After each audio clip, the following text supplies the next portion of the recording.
Hello, everyone, and welcome back to another episode on the Debug Life on motivation. Now, motivation is best described as the process that initiates, guides, and maintains human behavior. It's a condition inside of us that desires a change, either within ourselves or in our environment. At the core of motivation is the energy for persistent, goal directed behavior. When we're motivated, we get into motion and take action, for better or worse. Since motivation is the driving force behind all human behavior, understanding how it works and the factors that influence can be important for a variety of reasons. Understanding motivation increases your efficiency, encourages you to take actions that are in alignment with your goals, and helps you avoid unhealthy behaviors such as unnecessary risk taking and addictions. The main types of motivation are usually categorized as being either extrinsic or intrinsic. Extrinsic motivation originates from outside of the individual.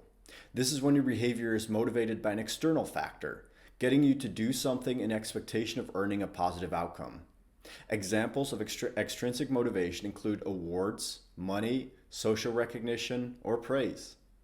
Intrinsic motivation arises from within the individual. In this case, your behavior is motivated by an internal desire to do something just for the sake of doing it. For example, exercising because you want to relieve stress, or doing a puzzle for the gratification of just solving a problem. Anyone who has ever had a goal, like wanting to get in shape or learning a new language, knows that simply having the desire to accomplish it isn't enough. In order to succeed, you also have to be able to push through any obstacles in your path and have the endurance to keep going. Researchers have identified three major components of motivation: activation, persistence, and intensity. Activation occurs when you initiate a behavior.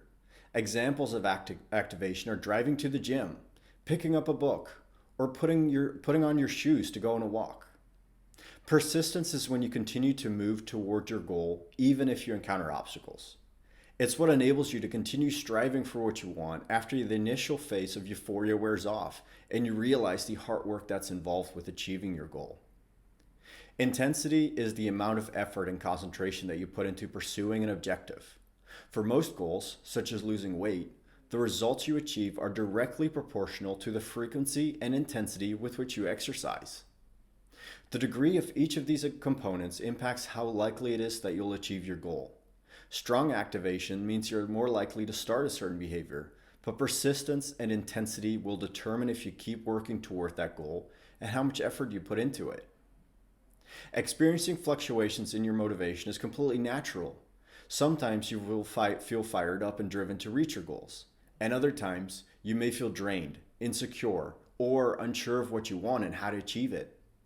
While at times you need to rest and recover, there are some things you can try to help you increase your motivation when you want to keep working towards your goal. Review your goal and adjust it if necessary to focus on what matters to you most. Aligning your goal with what you desire most will help you push through obstacles more easily than goals based on things you don't truly want. Remember why you wanted to reach your goal in the first place. Research has shown that writing can help us better process our emotions, so jot down your reasons for wanting to achieve your goal and refer back to them whenever you don't feel motivated. Improve your confidence by practicing positive self-talk and surrounding yourself with people that support you in your goal. Research suggests that gaining more confidence in yourself can impact your ability to actually achieve your goals. Shift your focus away from any negativity and toward what you've achieved in the past.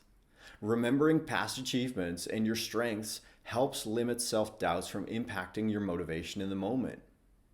If your goal seems too big or too overwhelming, break it up into smaller, more manageable chunks. Then, focus only on achieving the smallest first step you can take. Share your goal with friends and family. Not only will this create a support system, it will also create accountability. The most common misconception about motivation is that it's the cause of action rather than the result. We tend to think that motivation comes after passively consuming an inspirational book or video. In reality, motivation often comes after starting a behavior, not before. Taking action, even in small ways, is a form of inspiration that naturally produces momentum and, as a result, motivation. To build this momentum, set your decision on autopilot by scheduling your habits. This way, you don't waste resources deciding when or where to work, but on doing the work itself instead. Scheduling habits makes it more likely that you will follow through regardless of the amount of motivation you feel in the moment.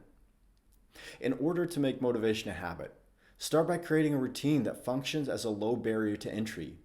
This routine should be so easy that you simply cannot say no to it. For example, your running habit starts by putting on your sneakers. Your morning habit starts with drinking a glass of water. And your nighttime routine starts by putting your phone on the do not disturb mode. Second, your routine should propel you in the direction of your end goal. While the routine should be as easy as possible to start, it should gently transition into more physical movement. You have undoubtedly experienced the effects of just getting started and finding yourself experiencing less and less resistance as you go. This isn't only the case for exercising. If your goal is to sleep better, then your routine should bring you closer to the physical act of sleeping. Finally, it's important to follow the same routine every single time you want to start the habit. Eventually, the routine becomes so tied to the sequence of steps you take that the next time, by simply doing the routine, you are priming your mental state to perform. There's no need for motivation. All you have to do is start your routine.